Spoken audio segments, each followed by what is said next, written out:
Nama saya Aditya Rizky Ansyari. Saya akan menjelaskan materi hubungan peradilan agama dan penerapan konsep hukum Islam di Indonesia.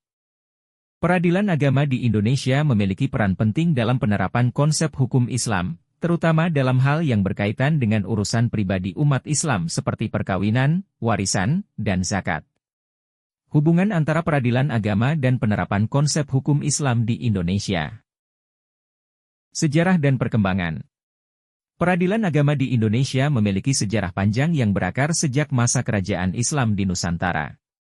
Pada masa kolonial Belanda, sistem peradilan agama diakui secara terbatas dan diatur dalam peraturan yang disebut Rechtsreglement Buitengewesten, Erbang, tahun 1929. Setelah kemerdekaan, eksistensi dan yurisdiksi peradilan agama terus berkembang hingga akhirnya diakui dalam sistem peradilan nasional melalui Undang-Undang Nomor 7 Tahun 1989 tentang Peradilan Agama, yang kemudian diperbarui dengan Undang-Undang Nomor 3 Tahun 2006 dan Undang-Undang Nomor 50 Tahun 2009.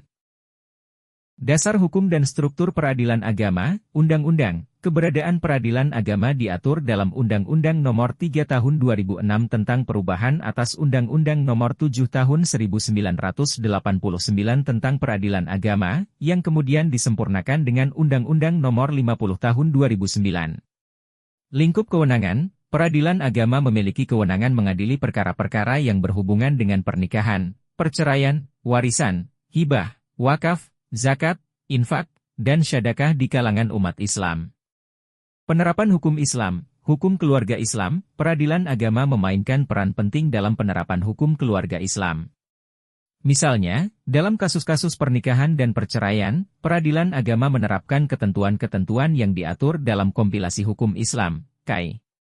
Ekonomi syariah, dengan perkembangan ekonomi syariah di Indonesia, peradilan agama juga berwenang menangani sengketa yang berkaitan dengan ekonomi syariah seperti perbankan syariah, asuransi syariah, dan lembaga keuangan syariah lainnya.